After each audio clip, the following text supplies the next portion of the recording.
o teu lado lá, assim, não olhei, não vi, assim, muito, não, assim, eu acho que não, Eu tenho azar com isso, cara. Não, e ali no pré-departamento, então, prepara um anticupim aí, que ali tem bastante mesmo. Então, se tem azar, junta com a quantidade de cupim que tem. Então, beleza. Lara, então, tá gravando? Sim, Começou? Tá, começou a gravação? acabei de conferir aqui, tá tudo certo. Tá. Então, se puder compartilhar a tela da apresentação, tá? Que eu vou começar. Tá? Eu vou falar alguma coisa antes e aí você vai.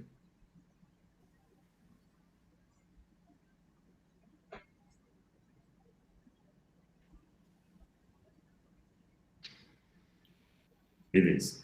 Antes de a gente começar, se você é nosso aluno de TCC1, atenção, se você é aluno de TCC1, por favor, coloque o seu nome no chat indicando que você é aluno ou aluna de TCC1. Tá? Você precisa comparecer a 2 TCCs, né, e um deles seria esse aqui. Beleza, Samara?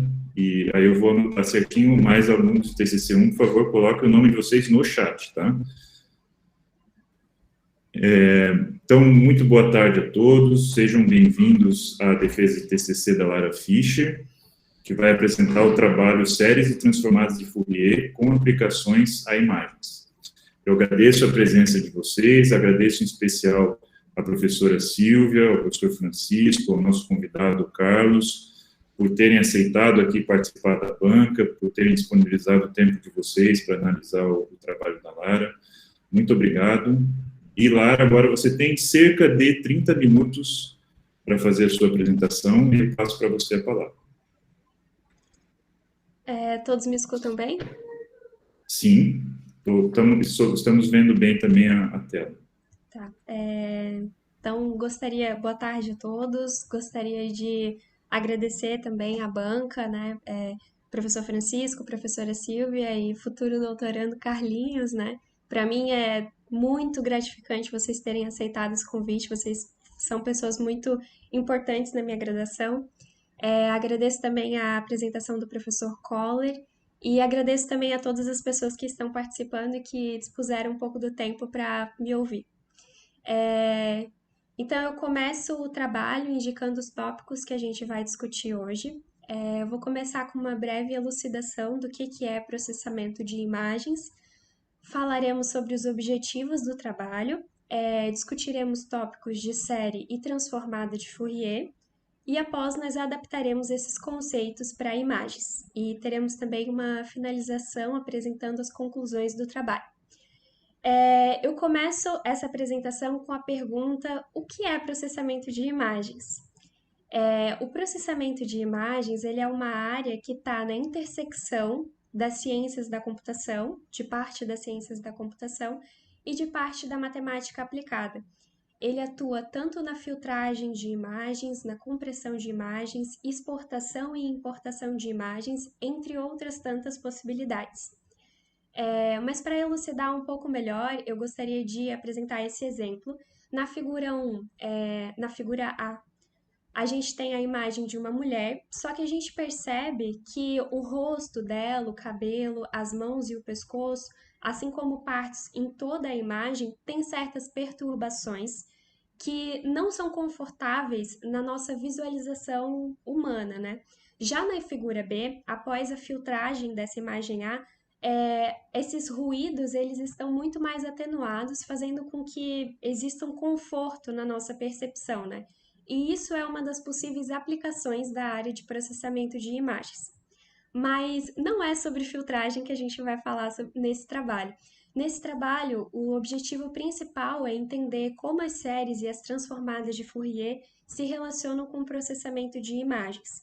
Mas um dos objetivos que ficou muito claro para mim desde o início é que eu gostaria de fazer uma divulgação dessa área, porque durante toda a minha graduação eu não tive muito acesso a essa área e quando eu comecei os estudos com o professor Coller, eu queria que cada vez mais pessoas conhecessem para que essa área fosse ainda mais ampliada dentro do nosso curso de graduação em matemática e licenciatura aqui na UFSC. Então, eu começo a apresentação dos conceitos interligando duas ideias que não facilmente são comunicáveis, que são as imagens e as funções. Então, como que a gente representa uma imagem como uma função, né? Eu trago na imagem A uma figura que parece aí um Pac-Man, né? E na figura B, o gráfico que descreve essa imagem. Como é que a gente montou esse gráfico, né?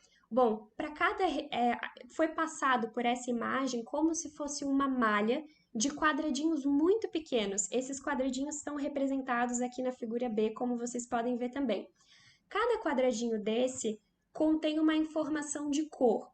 Essa cor, se é muito escura, se é próximo de preto, é associado valores muito próximos de zero, que é o que acontece com a borda dessa imagem. Como vocês podem ver, a borda dessa imagem, né?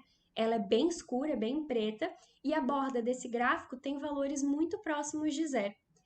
Quando esse quadradinho comporta uma informação de cor muito clara, muito próximo de branca, que é o que acontece nessa parte central da imagem, o número que se associa é um número muito próximo de 1.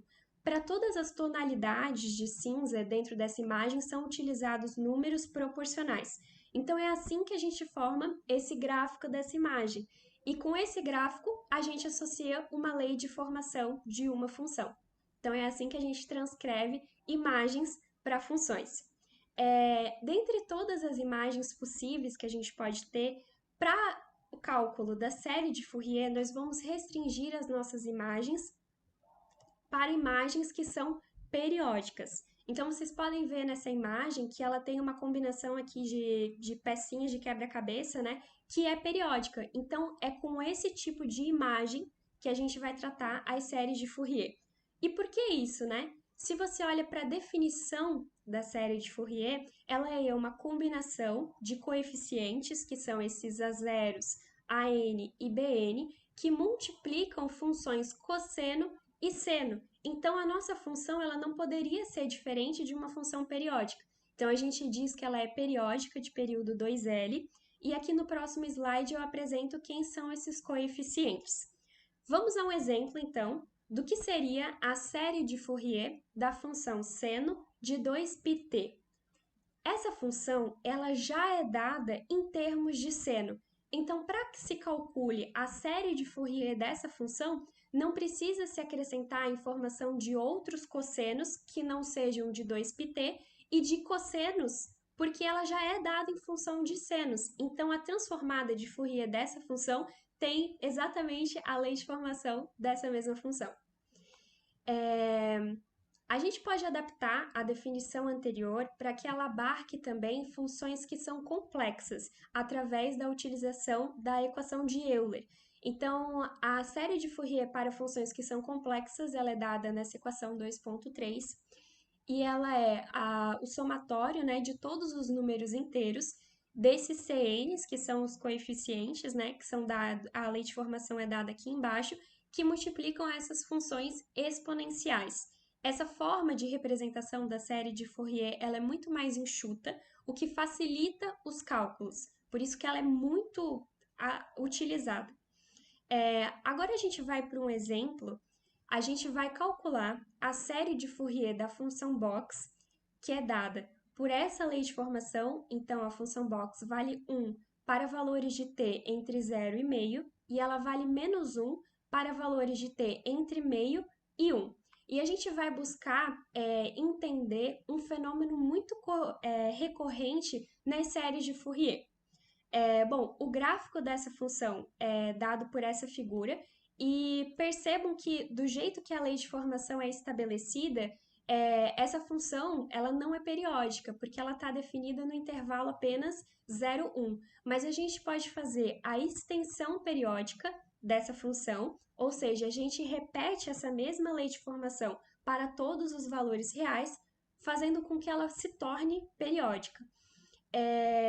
Agora vamos calcular a série de Fourier dessa função, e a gente está na expectativa de que essa série de Fourier represente essa função, ou seja, que o gráfico da série de Fourier seja muito próximo ou igual a esse gráfico que a gente desenhou aqui, literalmente da função.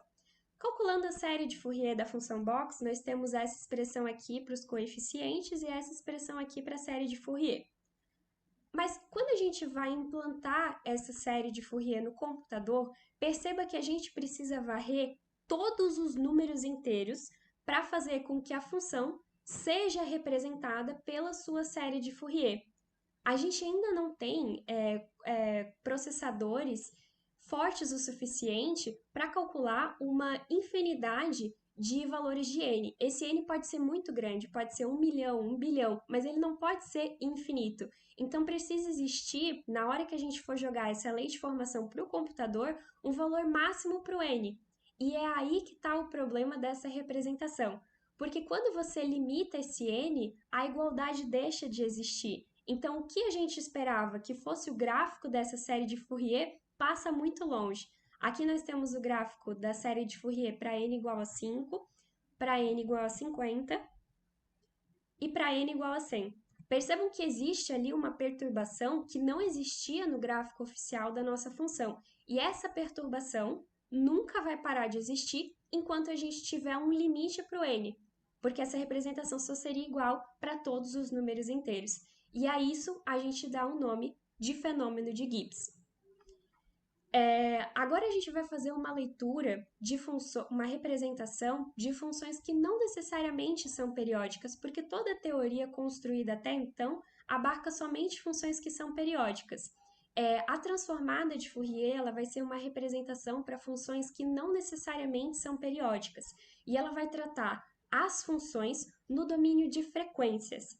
Essa aqui é a transformada, é a definição da transformada de Fourier. Então, você pega a função e multiplica por uma função exponencial aqui, né? E integra em relação a t. Por isso que você tem uma f de ômega, né? Que é a f da frequência, porque você integra em relação a t. Uma coisa interessante da transformada de Fourier, que é o que nos faz mais sentido, é a transformada inversa de Fourier, que é o fato de você conseguir reconstruir a tua função f de t através da tua transformada de Fourier. Então, a função f de t ela é reconstruída através da transformada de Fourier com essa expressão aqui. Então, percebam que, olha que interessante, na série de Fourier, a gente conseguia fazer a reconstrução de uma função periódica com uma quantidade infinita de varrendo todos os números inteiros. Então, você precisava usar os números inteiros para reconstruir essa função. Só que era uma quantidade numerável. Agora, para reconstruir uma função que não necessariamente é periódica, você precisa de uma quantidade não enumerável de funções exponenciais, ou seja, de frequências. E essa é a diferença da série e da transformada inversa de Fourier. Bom, agora a gente vai começar a adaptação desses conceitos vistos até então para as imagens. Primeiramente, a gente percebe que a teoria feita até então, ela trabalhava com uma dimensão. Mas quando você tem uma foto, por exemplo, uma foto revelada, você tem duas dimensões. Então, a gente primeiramente adaptou a definição da transformada de Fourier para duas variáveis. E foi essa expressão que a gente chegou. E agora a gente vai ter que ter uma discussão sobre, novamente, né, sobre imagens como funções, porque a gente tinha visto anteriormente como fazer a função de uma imagem que é em tons de cinza, que era essa imagem aqui do Pac-Man falso, digamos assim, né? Mas e se a imagem for colorida? Será que toda essa teoria cai por terra? Não. Se a imagem for colorida, como é o caso dessa imagem aqui, a gente divide essa imagem nos seus canais de cores, que são os canais vermelho, verde e azul. Por que esses canais, né? Porque basicamente todas as cores que a gente conhece conseguem ser formadas pela combinação dessas três cores, que é o vermelho, o verde e o azul. Então a gente divide as imagens coloridas nesses canais de cores e faz o mesmo procedimento feito anteriormente para esses canais de cores individualmente. Então a gente associa, a gente coloca uma malha em cima dessa imagem e associa os valores mais claros a valores muito próximos de 1 e os valores mais escuros a valores muito próximos de zero. Além dessa discussão, a gente precisa definir o que seria o espectro de potência. Até então, a gente estava trabalhando com um gráfico dessas séries de Fourier, né? Literalmente da expressão que a gente tinha ali na série de Fourier, mas o espectro de potência, ele vai ser um gráfico da representação dessas frequências, porque a transformada de Fourier, ela trabalha no domínio de frequências. Então, o espectro de potência vai ser exatamente a representação da tua função no domínio das frequências. Por exemplo, trazendo aqui a função caixa, né, faremos o espectro de potência dela. A função caixa, ela é dada por 1, se t está entre meio e menos meio e meio, e como zero, se t está fora desse intervalo. Então, fazendo a transformada de Fourier dessa função, nós teríamos essa expressão aqui embaixo. E fazendo o gráfico dessa expressão aqui embaixo, nós teríamos essa imagem. Então, percebam que a função caixa, ela é zero para uma quantidade muito grande do domínio. Ali, praticamente não, só dentro do intervalo de menos meio a meio, ela é diferente de zero. Então, a frequência que você mais vai usar para recompor esse sinal é a frequência zero, que é isso que nos mostra essa representação aqui. Claro que ela vai usar outras frequências ali, mas a que mais ela vai usar é a frequência zero. Então, agora já estamos preparados para discutir a transformada de Fourier de imagens. Eu trago aqui 2 exemplos para a gente fazer um comparativo. Então, na imagem A, você tem a representação aqui de um bosque, como se fosse, né? E na imagem B, você tem a imagem de uma lâmina d'água, né? Na imagem A, percebam que existem muitas oscilações ali, né? Então, existe uma grande quebra ali, né? Por exemplo, desse fundo de imagem, que é bem preto, para o chão, que é bem claro, né? E na imagem B, você tem uma suavização dessas oscilações, né? Então, não tem uma passagem tão abrupta quanto na imagem A. Então, o que a gente pode esperar dessas transformadas de Fourier? A gente pode esperar que para recuperar o sinal da função A, você precise de mais frequências mais altas e que para recuperar o sinal B, você precise de frequências mais baixas, porque as oscilações são mais baixas. E é exatamente o que acontece aqui nas transformadas de Fourier dessas imagens. Então, você tem que essa transformada de Fourier mostrada na imagem A, ela tem mais altas frequências e na imagem B ela tem mais baixas frequências. Por quê, né? Porque aqui a gente usou a escala de que valores mais claros comportam frequências mais altas e valores mais próximos de azul, né, mais presentes nessa imagem B, comportam frequências mais baixas. Então, como essa imagem B da lâmina d'água tem oscilações mais baixas, ela precisa de frequências mais baixas para ser recuperada, que é o que acontece nessa transformada de Fourier da imagem B. E na imagem A, por você ter mais oscilações, você precisa de frequências mais altas para recompor essa imagem. Então, por isso que a transformada de Fourier dela tem mais oscilações. Bom, aqui, então, eu apresento as conclusões do nosso trabalho, né? A gente identificou que para trabalhos futuros, nós poderíamos seguir por 2 caminhos, que seria o estudo das convoluções em imagens e o estudo do aliasing em imagens. Eu trago as referências que a gente utilizou nesse trabalho, sendo essas 5 primeiras as mais importantes para o nosso trabalho, dando destaque aqui para a referência número 3, que foi o livro do Osgood, que a gente usou fortemente para estudar essas temáticas. E aqui algumas outras referências que a gente utilizou. E eu agradeço o tempo de vocês por me escutarem. E deixo aqui um trecho de uma música que foi muito presente na execução desse trabalho para mim. É isso. Beleza, obrigado, Lara, pela apresentação. Eu estou lendo aqui o texto. Não, beleza.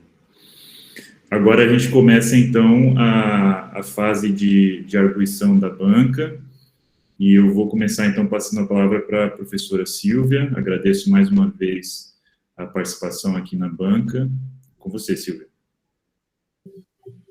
Obrigada. Bom, eu que agradeço, né, a Lara, ao professor Leonardo, pelo convite. Foi um prazer, Lara, ler o seu trabalho. Me surpreendeu, inclusive, a questão do conteúdo, tá? Eu achei que você ia acabar trabalhando algo mais voltado para a educação, então fiquei muito feliz quando eu vi o seu trabalho, que era sobre séries e transformadas de Fourier, achei muito, muito legal. Bom, sua apresentação foi ótima, você mostrou que domina o seu trabalho, né? Sabe do que está falando. Gostei bastante da apresentação, tá? Tenho algumas observações para fazer, mas no sentido de melhorar um pouquinho a escrita, né? E algumas coisas também, assim, que na hora que eu estava lendo, né, na posição de leitor, eu achei que faltou ou confundiu um pouquinho. Como, por exemplo, na página 8, quando você faz lá na introdução, que você fala assim, dos códigos de imagens, né? Como no teu trabalho vem a questão do processamento de imagens, né? E aí, esses códigos de imagem que você estava falando, era do apêndice, né? Que era, então, a implementação das figuras, né? Então, eu não sei, acho que o termo talvez não ficou legal por confundir com a ideia do processamento de imagens, não sei. Talvez, não sei também qual seria o melhor termo para colocar aqui, talvez o código das figuras, ou, né, já que você rotula, né, figura 1, figura 2, né? Isso eu observei. Aí, na página 10 e depois na página 13, a questão das notações, por exemplo, de intervalo fechado. Você coloca lá, intervalo fechado, de 0 a 1, colocando ponto e vírgula, depois você usa vírgula. Talvez padronizar isso, né, ao longo do texto. Na página 11, você define lá a função periódica, e logo na sequência você faz uma pergunta, né? E o período fundamental? Para quem está lendo, eu não sei como é que eu vou fazer a pergunta se eu nem sei o que é período fundamental. E na sequência você define. Então, talvez fosse interessante primeiro colocar a definição, ou falar alguma coisa que direcione o período fundamental, para depois fazer a pergunta, né? Então, talvez uma questão ali de ordem. Dá uma olhadinha. E em um outro momento do texto, você faz alguma coisa nesse sentido, mas você primeiro provoca com a definição, não lembro qual foi a definição, e aí lá ficou legal. Mas aqui eu achei que não ficou, a ordem não ficou legal, tá? Ao longo do texto, tá? Todo o texto, você faz referências, por exemplo, assim, no capítulo 1, no exemplo 1, na seção tal, figura tal. Em alguns momentos, você coloca com letra maiúscula, ora com letra minúscula. Como, a partir do momento que você está fazendo a referência ao capítulo ou ao exemplo, já é próprio, né? Então, letra maiúscula. Então, só passar isso tudo para maiúscula. Ainda com relação a essas questões de notação, na página 12, você usa a notação de produto interno, né? O produto interno, o V, separando por ponto e vírgula. Depois você usa vírgula, né? Na página 13, quando você usa a notação de um vetor em RN, né? Então, você bota as coordenadas e separa por ponto e vírgula. Depois você usa vírgula. Então, padronizar. É isso, tá? Silvia, só deixa eu fazer... essas anotações você vai mandar para a gente depois? Eu coloquei, mando sim. Eu coloquei no arquivo, conforme eu fui lendo, eu fui fazendo as observações. Ah, tá, tu vai mandar um PDF anotado para a gente. Isso. Não, Aí só lá para tem- saber o nível que a gente tem que anotar os teus comentários, Uhum. porque, mas a Lara está anotando, eu estou anotando também, mas se tiver num PDF, aí para a gente fica mais... Tá no PDF. Assim, tem uma questão de vírgula, um errinho de digitação, eu nem vou falar, eu coloquei lá, tá? Ah, legal. Porque não faz sentido, só mais o todo, né? Aí, assim, também, de novo, ao longo do texto, a questão de... aí é minha, né? Eu não gosto desse negócio de chamar a função seno, botar um sim, né? Eu sei que é questão do editor, mas dá uma olhadinha nisso, né? Ao longo do texto também, quando você fala de Euler, uma hora você bota com 2 L's, outra hora com um L só, né? Então, dá uma olhada. Aí na página 19, deixa eu até dar uma olhadinha aqui, para você dar uma olhada nas contas, na página 19. Eu anotei aqui, tá?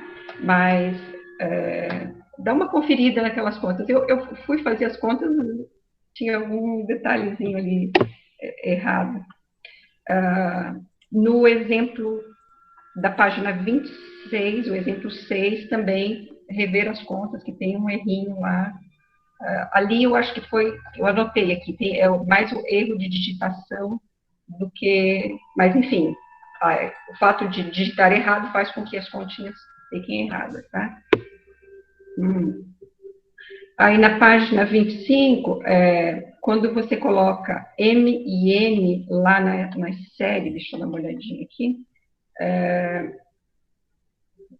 na página 25. Deixa eu só... reforçar que tem que ser inteiro, né? E também, quando logo na sequência você fala assim, para encontrarmos a N, multiplicamos a equação, ali M pertencente aos reais. Não, ali são esses coeficientes, né? M e N inteiros, tá? Isso, aqui embaixo, ó, nesse parágrafo, para encontrarmos o N, né? Então, ali você dá uma olhadinha depois nisso. Bom, mas são detalhezinhos dessa natureza que eu fui fazendo observações, tá? Não vou listar todos eles, tá? Agora, eu queria falar mais na questão da definição da série de Fourier, né? Na verdade, quando a gente define a série de Fourier, para eu escrever a série de Fourier de uma função, basta que a função seja integrável, no caso aí no intervalo menos LL, basta que ela seja integrável, né?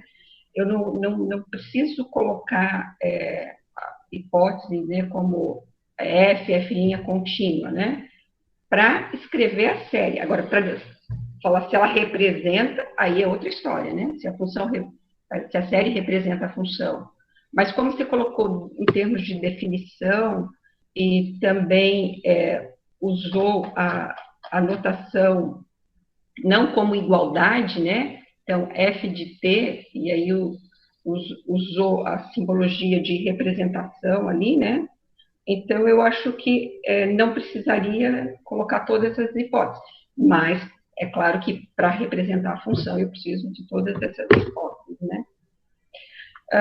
Em algum momento, acho que na página 39, você estava fazendo uma introdução, aí você escreveu assim, a função converge para a série. Não, é a série que converge para a função, né? Então, e na página 39, na definição de função seccionalmente contínua, eu acho que precisa rever um pouco essa definição. Só um pouquinho que eu estou achando aqui. É página 39? Na página 39, a definição de seccionalmente contínua. A definição 12. Isso. Ali na definição, você coloca ali, né? Uma função é f de Rn funcionalmente contínua se ela tiver um número finito de descontinuidade em qualquer intervalo limitado. Essa é a tua definição. Mas se eu tiver uma descontinuidade de segunda espécie, né? Então, assim, ali, é claro, depois, a hora que você vai falar, ou seja, aí você restringe a descontinuidade de primeira espécie, né? Então, ali eu acho que seria interessante melhorar essa escrita dessa definição, tá? Para evitar a possibilidade de interpretação com continuidade de segunda espécie. Também, ao longo do texto, você definiu seccionalmente contínua e depois você trabalha com a ideia de contínua por partes, né? Então, eu acho que já introduzir ou seccionalmente contínua ou contínua por partes. Porque você define uma e acaba usando a outra nomenclatura, né? Então, eu acho que seria isso. E também, na página 50, na definição 14, aí tem uns errinhos que, aí no meio do texto, mas depois está tudo lá no arquivo que eu vou te passar, tá? Aqui nesse limite, eu acho que precisava, não sei se para mim faltou uma explicação, como eu não conheço essa definição, então eu achei que a notação está um pouco sobrecarregada e faltou alguma informação a mais nesse limite. Porque, assim, esse del é de derivada parcial, é isso? Sim. Tá. Aí, o alfa é pertencente N cartesiano N, isso? É um multi-índice alfa. Então, eu achei que, dado a notação que estava vindo antes, seria interessante... É isso, Lara? Sim. Tá. Bom, então, talvez fazer um comentário, né? Um pouquinho ali. Não, mas eu acho que está faltando dx alfa embaixo, tá? Tem alguma coisa...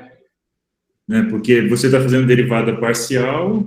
e ela não pode estar fazendo em relação ao vetor x? Assim, eu acho que explicar com palavras esse conceito é mais fácil que a notação, mas a notação tem que estar certa, né? Que você pega e multiplica x elevado a k em módulo por qualquer derivada parcial de qualquer ordem em relação a qualquer variável da função e isso vai para zero. Não sei se isso é fácil de, assim, mas assim, na minha cabeça soa fácil, mas na hora de escrever realmente dá uma confusão. Eu acho que deve rever aqui, tá? Com certeza. Que a hora que eu estava lendo, não estou conseguindo entender Mas especificamente, Silvia, em relação ao alfa, né? Mas, isso. assim, é isso, assim, é todas as possíveis derivadas parciais de todas as ordens em relação a todas as possíveis variáveis. Mas não está escrito assim, eu acho assim, de alfa psi dx alfa, né? Que aí você pega todas as possíveis variáveis, mas isso também já tem uma sobrecarga de notação que decorre de um livro mais avançado que a gente teve que buscar esse conceito, né, que é um livro de equações diferenciais parciais. Mas, claro, do jeito que está aqui, tem que estar autocontido. Então, a gente vai dar uma trabalhada nessa notação. Você tem toda a razão. Vocês podem me intrometer aqui rapidinho, porque esse também é um ponto que eu queria comentar. Por aproveitar o bonde aí. Fique à vontade, Francisco. No fim das contas, vocês definiram aí o espaço de Schwartz assim, no RN, né? Mas acabou não usando, no fim das contas, né? Então... não sei, se quiser manter no RN, para depois falar um pouquinho sobre o processamento de imagens e fazer no R2 e tal, a transformada. Isso, o R2 que é o importante, né? Sim. Mas assim, não acabou demonstrando nada sobre isso. Né? Foi a definição. Então, é uma sugestão bem interessante mesmo. Uma sugestão seria, então, definir no R. Isso, e depois no R2. E para consertar anotações, pode também tirar o dx. É normal você denotar isso só del alfa, que zeta, né? Del alfa zeta e tira o x também, uma anotação Mas eu acho que, assim, para manter, assim, a coerência com o restante do conteúdo do texto, talvez seja legal se definir no R mesmo, o espaço Schwartz, assim, porque depois é um comentário que você faz sobre a derivada, quer dizer, a transformada no R2 e tal, né? Você não foi atrás de ficar demonstrando coisas, nem motivando e tal, assim, nesse caso. Então, você considera que o R1 já seria suficiente e depois comentários a respeito do mesmo conceito em R2, por exemplo? Isso, é uma saída, talvez, até simplifica o texto, né? Uhum. Mas, isso, aí aquilo ali vai ser derivadas de todas as ordens, derivada ordinária mesmo, né? Fica isso. Um conceito legal. Uhum. Desculpa aí, Silvio, pode continuar. Fica à vontade, também todo mundo que... Tranquilo, Francisco. Mas era isso, basicamente, que eu queria contribuir aí com o trabalho da Lara. E antes de eu passar a palavra para o professor Leonardo, eu só queria fazer uma perguntinha para a Lara. Lara, você, durante o estudo desse teu trabalho, você viu vários conceitos novos, né? Que é a parte de transformar, de série de Fourier e transformadas, a gente via isso no cálculo avançado para a licenciatura, e que hoje não tem mais, né?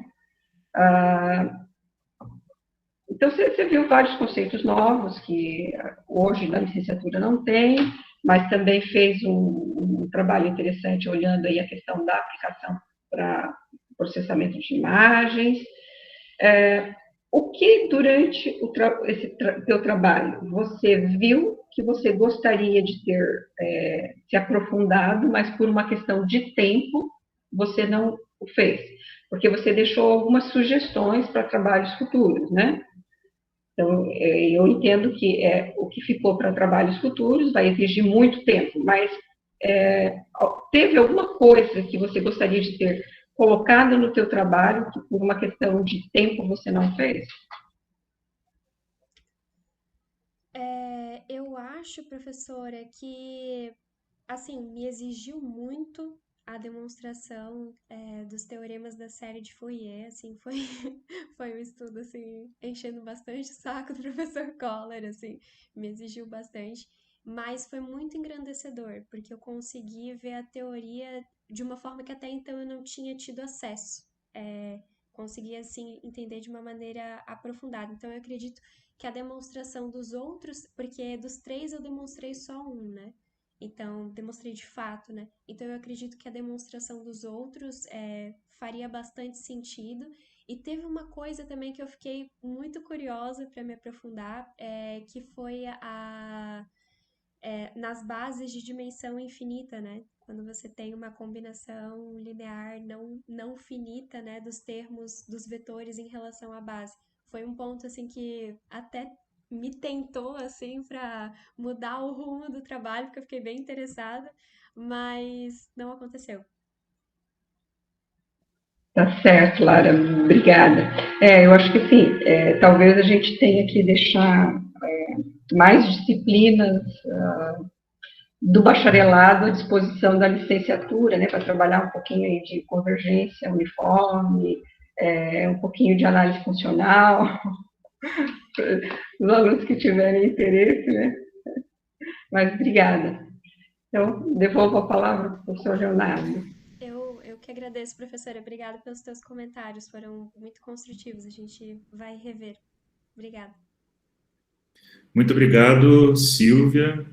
Realmente, todas as correções aí que você fez todas as sugestões também são bastante importantes, assim. Eu e a Lara, né, eu fiz todas as correções, mas você vê também que eu estava bastante dentro do trabalho, aí de dentro a gente, e aquela parte que você falou também dos códigos de imagens, né, eu e a Lara discutiu muito, né, de usar termos como se a gente não fosse a gente mesmo, né, que, né, você está escrevendo, e isso é um exercício de abstração importante para todos os alunos também que estão assistindo, né, e aí a gente tentou fazer o melhor possível nesse sentido, mas veja que escaparam, né, algumas coisas, e a tua revisão acho que foi bem tanto em conceitos, foi importante em conceitos gerais, como nos detalhes específicos que realmente a gente deixou passar. Muito, muito obrigado, Silvia.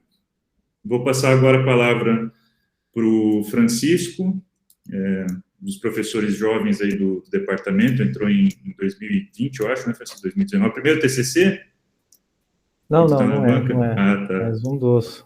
Tá, legal. Então, muito obrigado, tá, pelo teu tempo aí para revisar o trabalho da Lara, e passo a palavra para você, então. Imagina, eu que agradeço o convite. Bom, eu queria pedir uma coisa, na verdade, porque eu tenho uma tela pequena aqui, aí se eu ficar olhando no que eu anotei e voltando para cá, para ver você passando aí no TCC, procurando a página e tal, eu vou ficar meio louco aqui. Então eu queria saber se eu posso apresentar e eu mesmo vou comentando e passando, pode ser? Claro, professor, claro. Pode ser? As correções e comentários também vêm anotados para a gente depois, Francisco, só para saber se eu preciso... Sim. Tá, obrigado. Não precisa anotar nada, não. Valeu.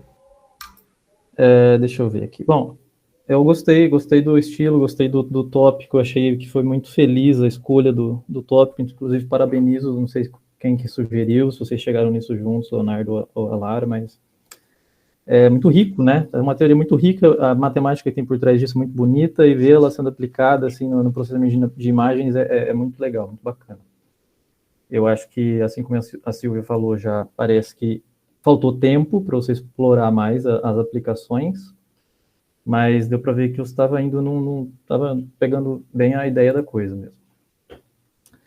Eu fiz umas anotaçõezinhas aqui também, eu vou ir na sequência, e aí o que a Silvia já tiver comentado também a gente pula, tá? Essa aqui já foi, que essa primeiro você fala uma coisa e define depois, então tem que inverter a ordem disso. Essa aqui é uma dúvida minha, na verdade, porque eu não tenho especialista em física, mas a velocidade da luz, aqui eu não sei se ela é constante, né, a velocidade da luz. Então, ela não deveria... Ou você está dizendo que, sei lá, depender do meio em que a luz está se propagando, a velocidade da luz pode ser mais lenta, e daí isso pode mudar a nossa percepção da cor, não sei qual foi a ideia aí. Mas, desculpa, eu tirei. Mas você diz que devido à oscilação da frequência e da velocidade da onda de luz, a gente pode perceber o nosso mundo com cores diferentes. E eu acho que é só a frequência que importa, né? Para a gente ver cores... Para a gente discernir entre cores, é a frequência da luz, né? A velocidade dela não vai influenciar nisso, porque ela não varia, né? A não ser que você esteja num meio não homogêneo, sei lá, isso vai ser uma situação muito, muito estranha de se pensar, assim. Você tem que estar num lugar que a densidade varia de ponto a ponto, sei lá, o ar é mais denso em um lugar, para a luz ser mais lenta ali, e isso mudar, ter aqueles fenômenos de refração e tal. Então, não sei... Talvez só para manter a simplicidade, se fosse melhor tirar o termo velocidade, não sei o que vocês acham. Não sei se estou falando besteira também aqui, porque eu não sei física, mas... Que eu acho que a gente, nessa parte, a gente estava se referindo realmente a mais o comprimento da onda, né? Que aí vai mudar as percepções das cores, realmente, professor.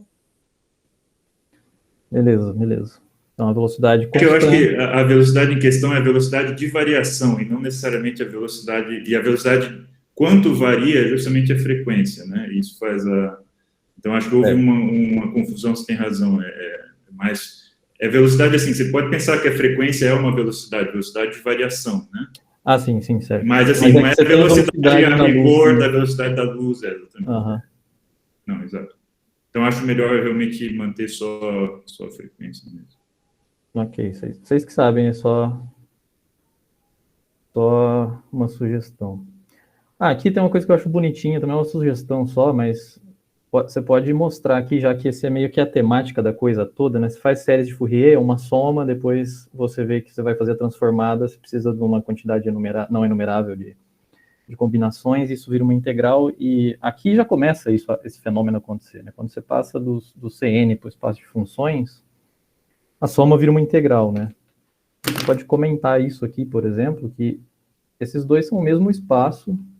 Se você vê as contínuas aqui como sendo um subconjunto, né, na verdade, um espaço vetorial dentro do espaço de todas as funções do intervalo AB para o C, e o Cn, que a gente está tão habituado a pensar em uma n-upla de números complexos, né, mas você pode pensar, por definição é isso mesmo, o cartesiano, né, é o conjunto de todas as funções também desse conjunto discreto aqui, uma n em C também. Então, é exatamente a mesma coisa, né, as duas aqui. E o produto interno, portanto, é exatamente o mesmo também. Então, muda a ferramenta, porque aqui você precisa integrar, então você precisa de um bocado a mais de matemática, mas seria legal esse comentário, porque ele já vai, assim, vai na ideia que vai vir depois, depois que for comparar as séries de Fourier com a transformada. Mas isso é só uma sugestão mesmo. Aqui eu queria te sugerir também, outra coisa chatinha de notação, é você usar barra e aí essa barrinha reta para quando você for escrever uma norma. Porque daí elas ficam mais próximas, assim, uma da outra. E, não sei, fica mais bonito, fica mais elegante de você ler. Quando você vai fazer um produto de duas normas, assim, olha, você tem uma norma vezes outra, vezes alguma outra coisa aqui, aí ficam 4 barrinhas concatenadas a mesma distância uma da outra e fica meio terrível, sabe? Tem esse comando preparado aí no LaTeX que para você escrever normas assim, barra, barrinha. Certo. Aqui nesse exemplo, aqui de fato já está demonstrado, né, que essa aqui é a norma induzida pelo produto interno estado acima, que a definição dela é a definição de uma norma induzida por um produto interno. Então você não precisa colocar o poderíamos mostrar aqui, você pode simplesmente colocar um perceba que esta norma é induzida pelo produto interno. V14, 17 agora. Assim, esse é um dos pontos que eu marquei como principais, assim, que é justamente fazer essa distinção entre uma base no sentido clássico e uma base de Schauder, que a gente chama na análise funcional. Né? Então, a base de Hamel no sentido clássico e base de Schauder nesse sentido aí. Você diz explicitamente aqui nesse parágrafo que você vai ser propositalmente informal ao tratar esses conceitos, mas precisa tomar um certo cuidado, porque são diferentes. Né? Num você está fazendo só álgebra linear e no outro entrou uma topologia no meio, entrou análise e tal, você está se preocupando com convergência de coisas e tudo mais. Então, às vezes, se você extrapola demais essa analogia, você pode se incutir em problemas teóricos mesmo. Por exemplo, lá mais para frente, depois eu lembro que você disse que se você considerar o espaço gerado por uma base dessas, depois você pegou o espaço de funções lá, as funções exponenciais lá variando o expoente, n, e você vê que são todas ortonormais, né? Isso dá uma base, então. Pegar o espaço gerado nesse sentido aqui, mas nesse sentido aí, não sei, começa a ficar muito informal, sabe? Você está fazendo lá, você está pegando o espaço gerado e você está passando um fecho ainda, né? Porque você está pegando as séries e não as combinações lineares das coisas. E aí, para você poder passar esse fecho, você precisa dizer qual é a topologia que está envolvida na coisa, com relação ao quê. Então, por isso você tem que ter uma norma nesse espaço vetorial. E por isso que você se preocupou em trabalhar no L1 e tudo mais, né? Que lá você pode definir uma norma e tal. Então, eu não sei, assim, se eu teria uma sugestão simples, mas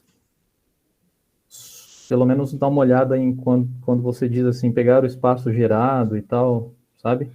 Você talvez puxar um asterisco no texto e remeter a esse parágrafo aqui, para ficar claro que é gerado nesse sentido, sabe? Assim, para não te dar muito trabalho, você não ter que mexer no texto todo, sabe? E nem ficar assim, catando também essas... Eu entendo que é um trabalho que você quer, no fim das contas, você queria trabalhar com as imagens e tal, então você não é de se dedicar tanto tempo assim à parte teórica. Só é perigoso também você abrir mão tanto assim da formalidade em alguns lugares, porque às vezes você pode acabar fazendo coisa errada por causa disso, né?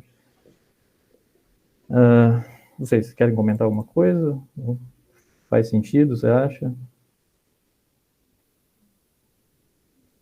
Foi complicado pensar nesses Você quer comentar alguma coisa primeiro? Quer comentar alguma coisa primeiro, Lara? Eu entendi mais ou menos o que o professor quis dizer, mas não entendi os detalhes, assim, se o professor, inclusive, puder explicar um pouco melhor depois, assim, em outro momento, Não entendi exatamente os tipos de problemas que isso acarreta, mas, enfim. Não, eu entendi o que o Francisco falou, porque eu acho que aí vai ficar uma discussão muito longa, né, Francisco? Não sei, se Sim, tu quiser aham. aprofundar, a gente pode aprofundar, Não, acho que agora mas não precisa, mas a gente pode conversar, eu converso com você depois.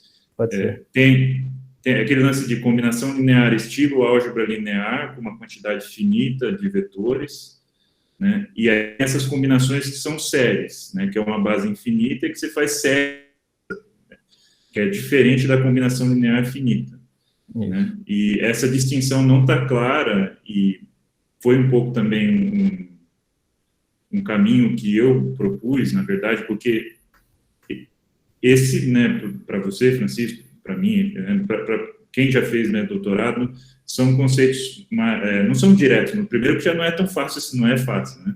Então, se a gente fosse nessa direção, né, de fazer essas distinções, e eu e Lara conversamos bastante sobre isso, e também, num outro ponto, tivemos que tomar uma certa decisão, a gente ia ficar, assim, talvez o ano todo naquilo ali, porque Sim, são sim. conceitos, assim, sofisticados.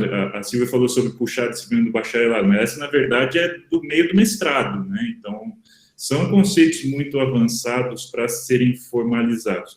Então, se a opção fosse formalizar, a gente teria que fazer só sobre isso, no TCC, eventualmente, né? E aí perderia o que vem depois.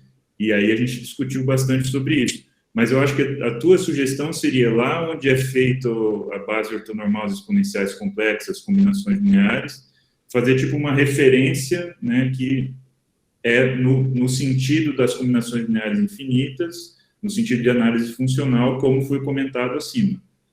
Por exemplo, depois, quando você escolhe a base que você vai trabalhar lá das exponenciais, né? Uhum. Aí a Lara fala num parágrafo lá, então o espaço gerado por essa base é não sei o quê. Sim. Mas é difícil você falar no espaço gerado por essa base, porque vem o trabalho de demonstrar quais aquelas séries lá convergem, quais não convergem. Então não é uma simples operação algébrica que está somando, fazendo combinações, sabe? Tá. Então esse tipo de detalhe, não sei, fica informal se você disser só, olha, em qual espaço elas convergem. Você vai mostrar depois que se fosse dentro do espaço de Schwartz, vai funcionar a coisa, né? Mas talvez não seja bem o espaço de Schwartz que seja gerado por aquilo lá. Não faz nem muito sentido você dizer qual é o espaço gerado por aquela base lá, né? Sei lá, todas as séries que seria pegar todas aquelas expressões lá que convergem em algum sentido, né?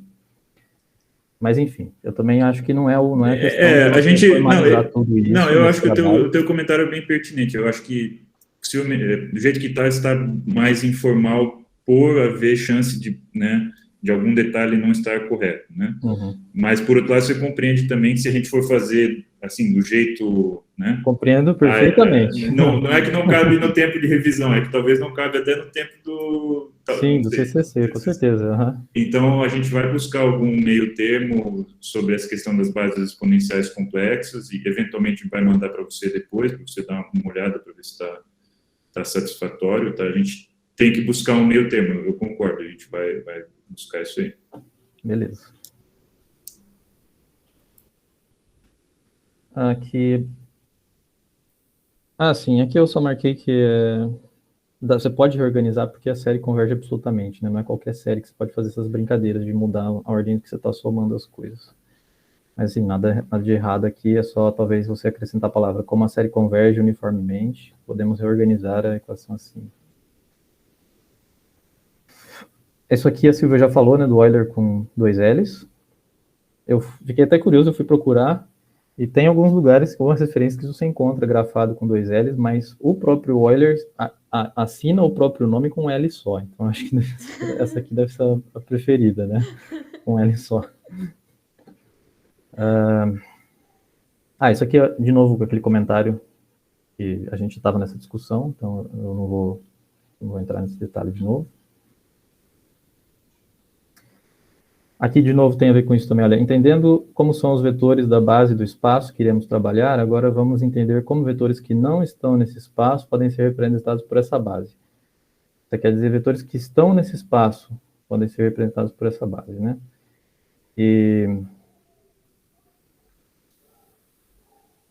eu acho que não estão nesse espaço podem ser aproximados nessa fase por projeção ortogonal. Tá. É que uma aproximação é uma representação, entre aspas, né? O termo, então, você pega um vetor que não está nesse espaço e você aproxima por projeção ortogonal, né? É isso, né, Lara? É isso. Mas eu acho que a palavra representados realmente deveria ser aproximados, né? Pode ser aproximados, por exemplo. Ok.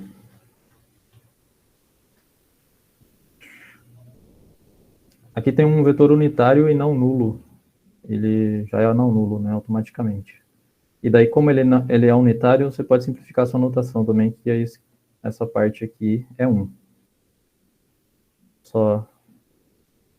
Vamos dar uma simplificadinha, né? Eu tenho essa sugestão aqui também, inclusive se você for trocar os senos de sim por 100, como a Silvia sugeriu, você pega e define isso lá no seu preâmbulo do text, dessa maneira aqui. Você cria o comando que você quiser, você dá um nome para ele, e aqui você diz o que ele vai escrever quando você puxar. Isso tem o efeito de tornar as letras que são em itálico para romano mesmo, que é o padrão, né? Porque coisa italizada geralmente fica subentendido que é uma variável ou tal. Então, quando fica um nome muito grande de uma função e tudo em itálico, fica parecendo que é um produto, você pode confundir a notação. E aqui também, multiplicação só por escalar, eu acho que seria melhor você denotar por justaposição mesmo, porque tem alguns textos que denotam o produto interno por um pontinho também, sabe? E, assim, é pouco usual, né, a gente usar o pontinho quando a gente está falando de multiplicação. Só uma sugestão também, você usa se você quiser.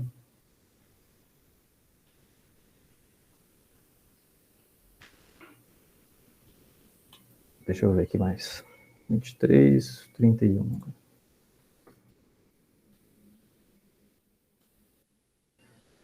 Isso é algo que a Silvia também já comentou. É melhor você não escrever a igualdade aqui, porque você ainda não sabe se a série converge ou não para a função, né? Isso é só um objeto associado que você está associando à função. E, de novo, você pode definir ela também para uma função que seja só integrável, porque tudo que você precisa é que essas integrais que existam, né? Para você poder montar essa expressão aqui. E aí depois tem que se preocupar se essa série converge ou não e tudo mais, e se converge para a função ou não, para o valor da função ou não. Então, se você usar um igual aí, de novo, você pode incorrer em problemas lá na frente. Você está fazendo continhas e aí você vai, apareceu uma série aqui, aí eu troco para a função, depois eu volto para a série e tudo mais, você não sabe se está convergindo ou não, e acaba 0 sendo igual a 1 lá na frente, sabe? Ou alguma coisa do tipo. Então tem que tomar esse tipo de cuidado, e o que geralmente é feito é você dar um outro nome para a série, sabe? Você pode usar um S de F, assim, dizer que essa é a série de Fourier de F igual a isso. E aí fica a questão de se essa série é igual à própria F. Vou tomar esse cuidadinho aí.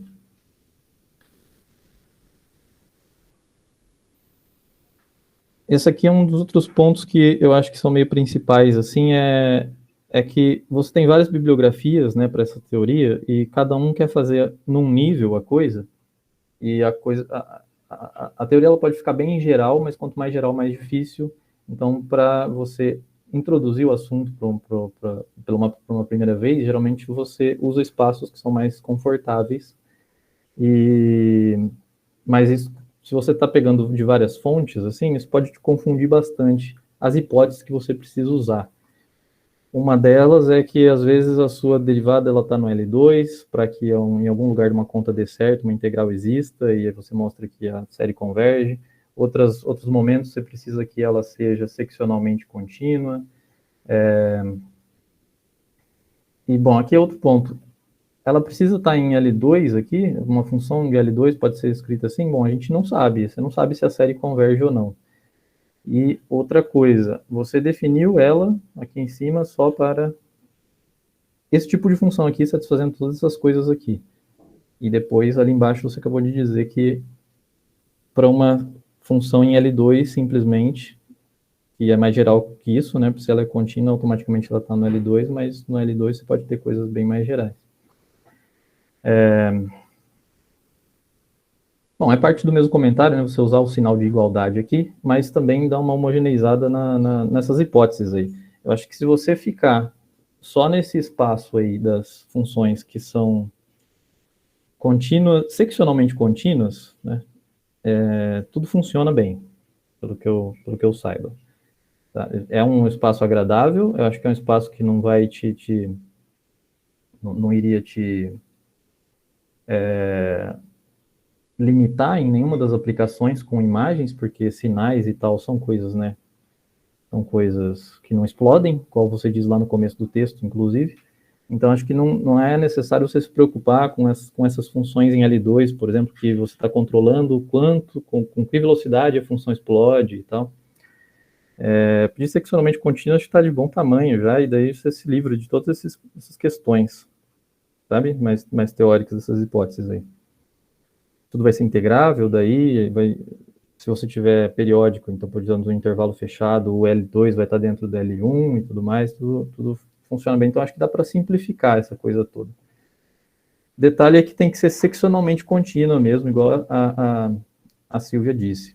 Tá? Pode ser que você tenha uma descontinuidade, assim, que a sua função explode, e aí você tem séries de Fourier que não convergem para a função. Se você tiver esse tipo de comportamento, dá para criar uns exemplos. É meio chato criar exemplo de função de série de Fourier que não converge para a função, mas elas existem. 33, 38, vamos ver. É a mesma coisa, é o sinal de igualdade. 41.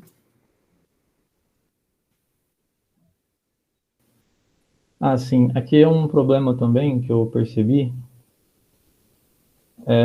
Você faz no meio do parágrafo aqui, no meio do texto, você supõe que f é periódico de pelo 2L derivável com f e f' seccionalmente contínuas. Acho que precisa ser seccionalmente contínuas.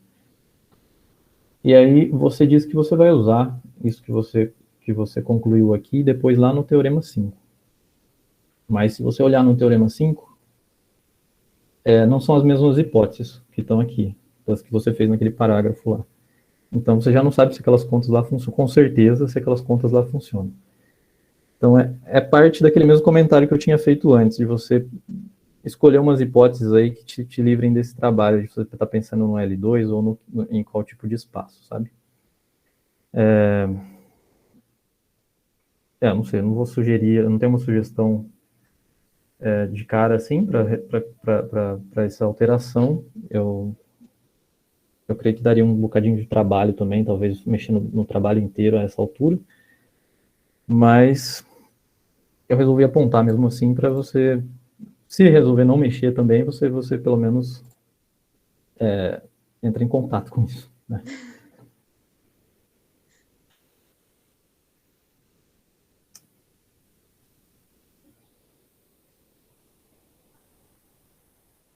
O teorema da unicidade aqui, olha, você está supondo que a f e a g são contínuas já. Então, acho que não precisa desse comentário aqui, que a f é igual a g em todos os pontos de continuidade da f e da g, porque são todos os pontos esses que elas são contínuas, né? Então, essa aqui é uma outra possível hipótese, você pedir que a derivada esteja em L2, né? Porque daí você tem o teorema ali do Plancharel, que você tinha enunciado, e ele te ajuda a mostrar que a série converge. A identidade de Parseval, na verdade, que é ali mesmo a mesma coisa, né? Então, acho que pode ser isso, ou se você quiser deixar mais simples ainda, você pode pedir que a derivada seja seccionalmente contínua também.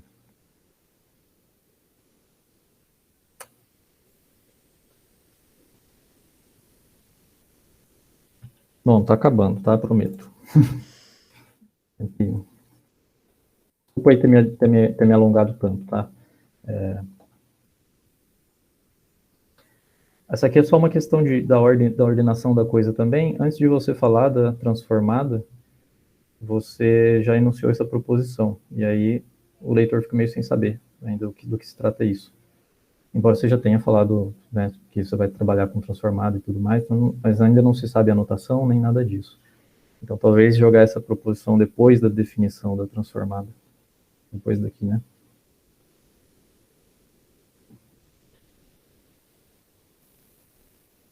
Esse aqui, olha, é um outro ponto também. No espaço de Schwartz, as funções elas têm que decrescer rapidamente, né? Elas decrescem mais rápido do que qualquer polinômio. Então, não é possível que você tenha uma função periódica ali dentro. A não ser a função nula mesmo. Então, essa frase aqui eu acho que você poderia tirar, né? Uma função... Não tem uma função periódica no espaço de Schwartz. Porque qualquer função periódica não decresceria mais rápido do que qualquer polinômio, para você multiplicar.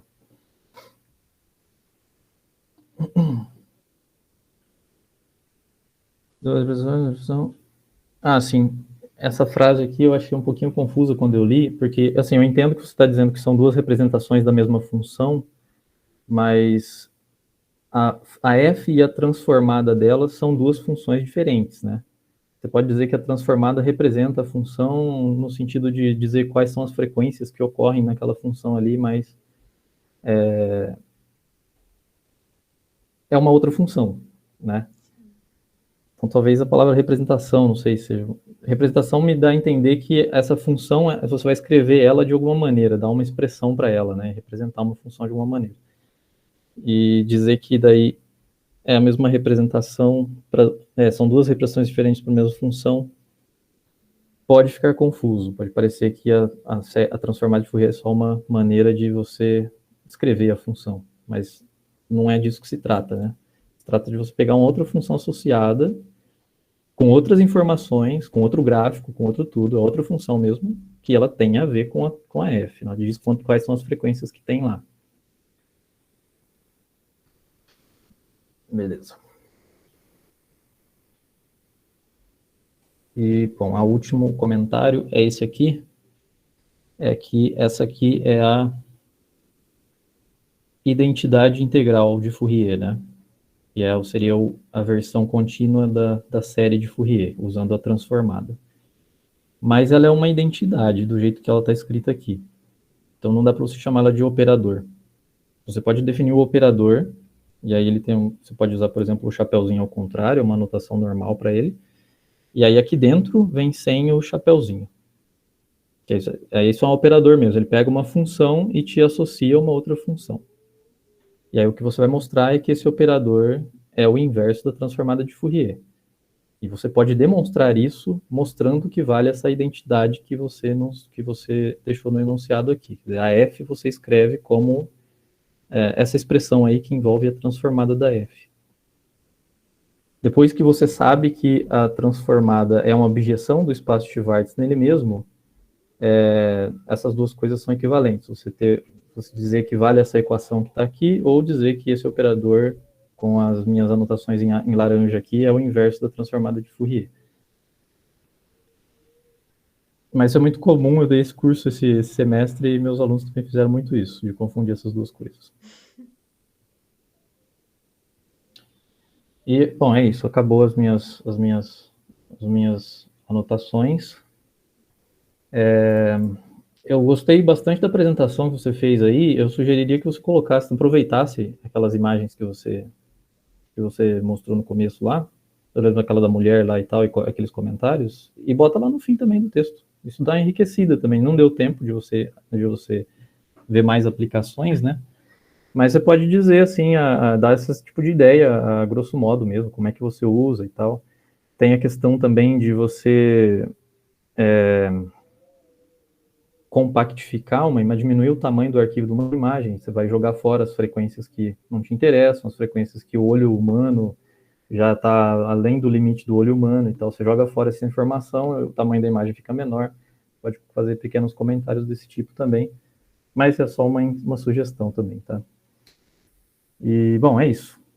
Desculpa de novo por ter me alongado tanto, não era a intenção, tá? Parecendo que eu fui demasiado cri-cri, mas é que eu li com cuidado mesmo, porque eu gostei de ler o trabalho, tá? Por isso que eu tinha muitas anotações, então eu fiz as anotações porque eu realmente quero contribuir para que dar minha contribuiçãozinha, meus 5 centavos aí. Tá joia? Não, e com certeza contribuiu a tua fala da base ali, com certeza vai contribuir para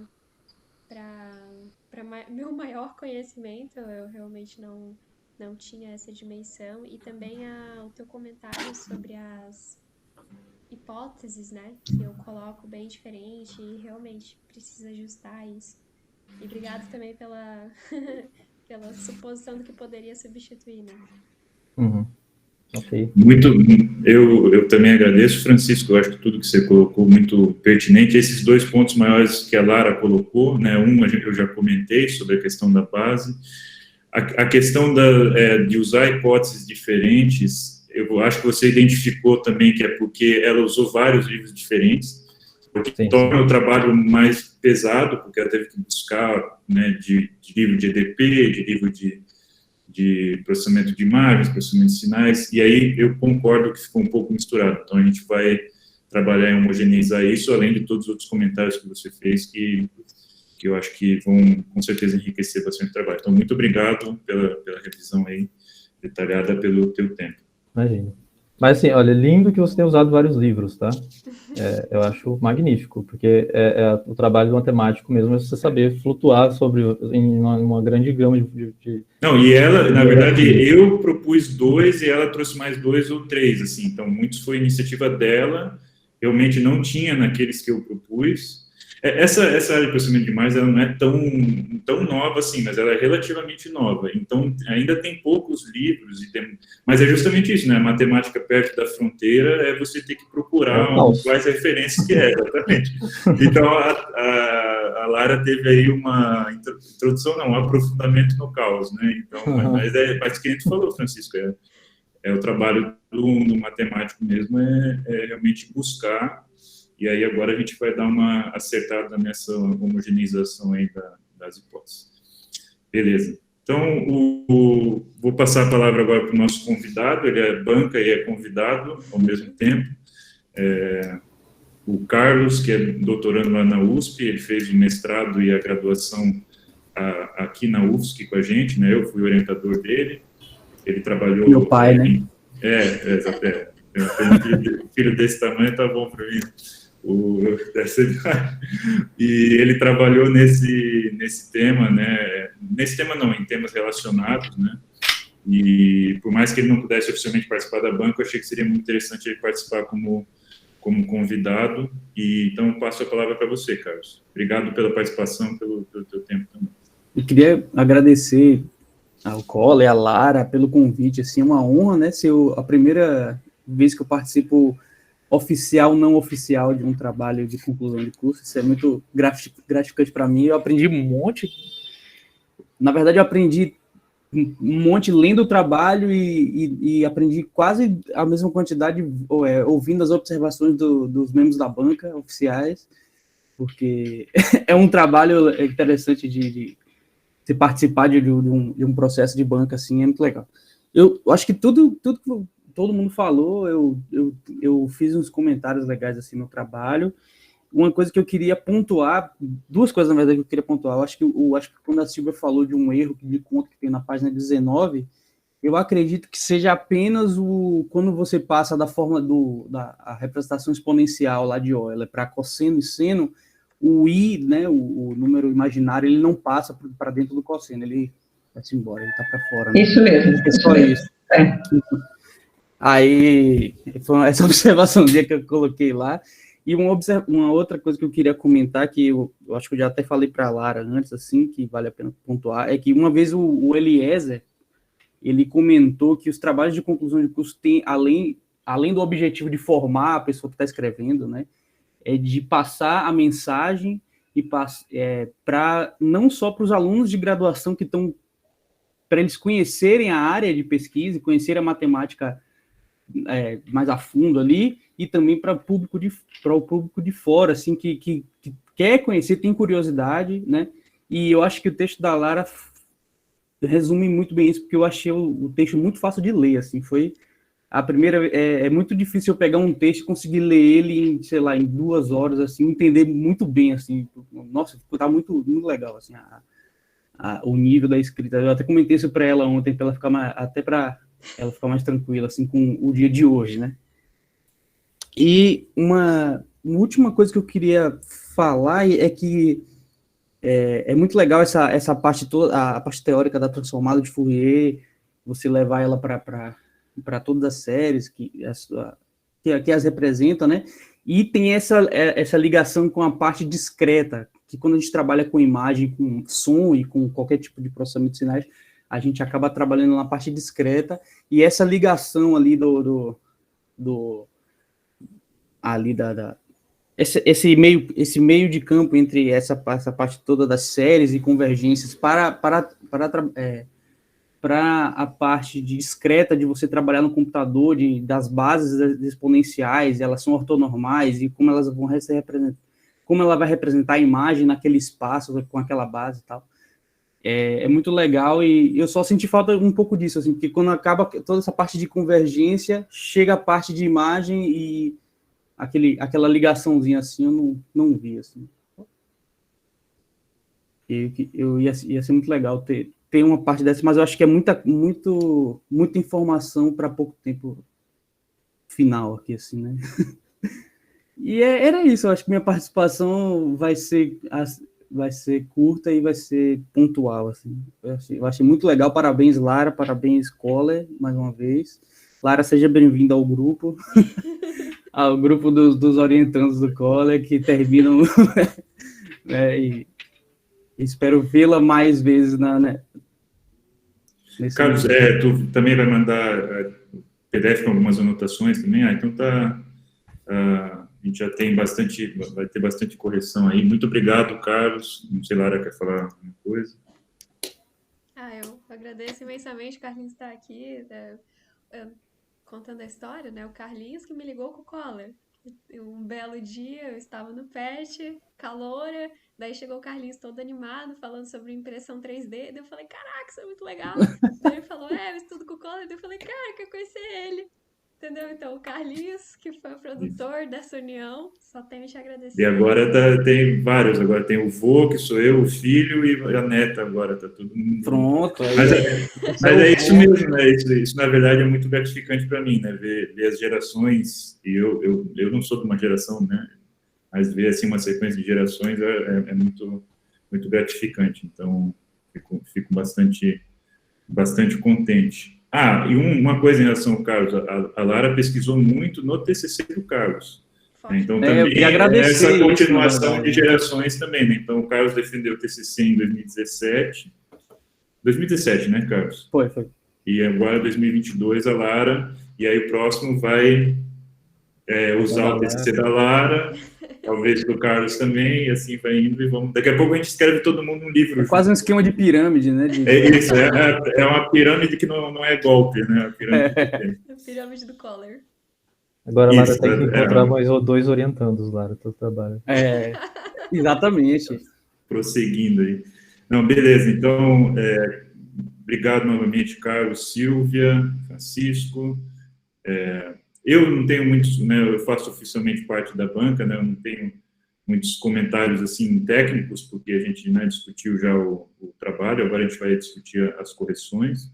Mas sei que foi um prazer trabalhar com a Lara. Eu acho que ela aceitou aí um desafio de trabalhar numa área que ela não conhecia, né, a parte de imagens, e eu acho que ela desenvolveu esse desafio muito bem. Eu gostei muito do trabalho, tá bem escrito, foi bem apresentado.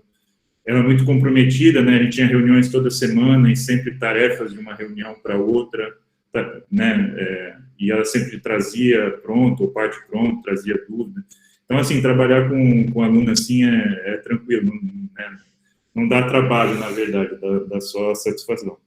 E alguns outros comentários, do tipo, ela buscou mais referências, ela buscou demonstrações, né, que ela mesma fez do jeito dela. Então, acho que foi um trabalho que ela amadureceu bastante durante o trabalho para, né, estar formada agora e seguir o próximo passo, que eu acho que é uma das funções do TCC, né, esse amadurecimento final no fim do curso.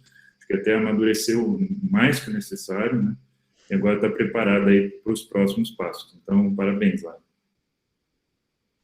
Obrigada, professor. Eu só tenho a te agradecer, porque esse trabalho nem... como a professora Silvia comentou, assim, que ela se surpreendeu de eu estar na matemática aplicada, porque eu sempre, durante o meu curso todo, eu fui da educação e E você foi a virada de chave, assim, para eu ver uma nova oportunidade e um campo que eu me apaixonei muito, assim, gostei muito de aprender sobre processamento de imagens e provavelmente vou seguir nessa área e a culpa é Bom, sua. Totalmente legal. sua. Não, eu acho que agora você está preparado para seguir nessa área. Como eu imagino também, pelo que a gente já conversou, mas não sou um especialista em educação, que você também está preparado para trabalhar com educação. Então, assim, o caminho que você tomar, eu tenho certeza que você vai desempenhar muito bem. Parabéns. Antes de a gente ir para a deliberação da banca, em que os membros vão sair da sala, eu abro para o público. Se o público gostaria de fazer alguma pergunta para a Lara, fazer algum comentário. Quiserem fazer no chat, quiserem abrir o áudio de vocês, quiserem abrir a câmera, fiquem à vontade. Vou dar um minutinho aí. Enquanto isso, eu vou abrindo aqui uma sala separada, tá? Silvia e Francisco.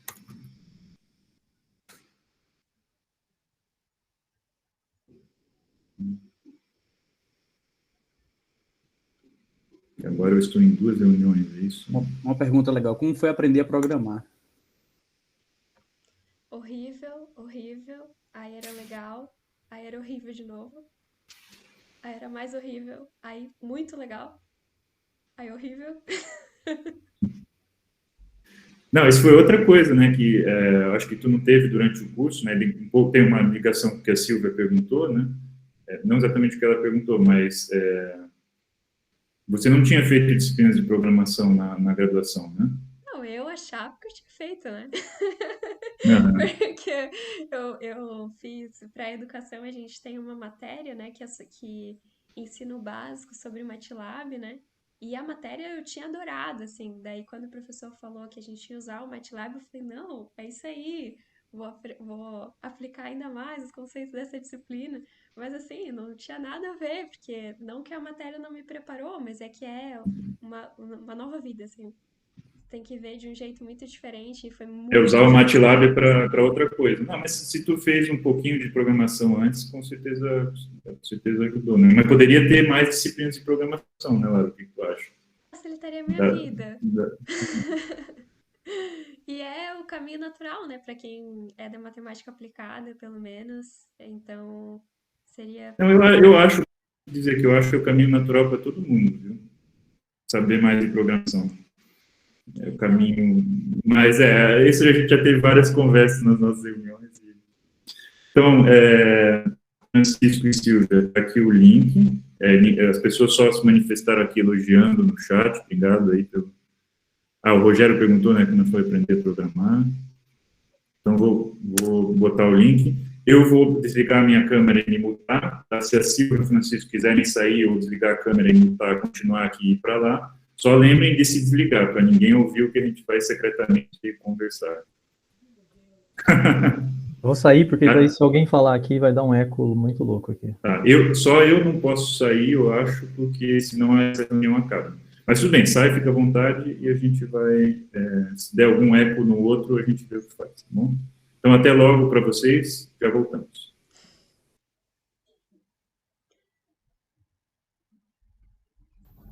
Bem-vinda à gangue do ovinho, só digo isso. Ô, Carlinhos, eu queria ver os batimentos cardíacos dela lá na hora, cara. Botar aquele medidor do BBB, sabe? Sim. Nossa, é difícil mesmo. Mas é isso que eu falo. Bem-vinda à gangue do ovinho. É só ela vai saber o que é e ninguém mais. E o cola aqui não tá ouvindo mais. Pessoal, eu voltei aqui. Eu vou ter que pedir para vocês não falarem nada. Me desculpem, tá? Eu achei que ia dar. Mas o que acontece? Não é que dá eco, é que eu fico ouvindo as duas reuniões. Deve ter um jeito de resolver isso, tá? Então eu vou ter que pedir. Eu estou usando o Chrome, né? Eu estou falando nas duas salas agora.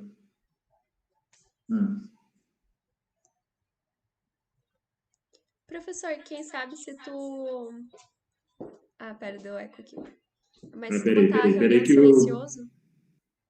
Gente, eu consegui, o Francisco na outra janela me deu, ou nessa janela, se você for o Francisco da Silva, ele me deu a possibilidade de mutar essa janela, tá? Então, acho que fiquem à vontade, eu acho que vai dar certo. Se quiserem conversar, eu estou saindo e mutando vocês, e só vou ouvir a outra janela. Então, tá tudo certo. Obrigado aí, Francisco.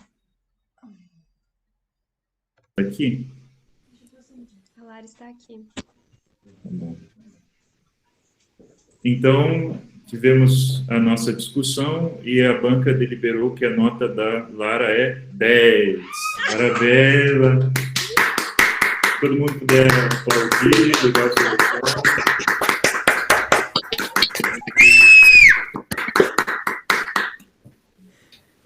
Meus parabéns, Lara. Sério. Parabéns! É a matemática da luva de predeiro. Receba!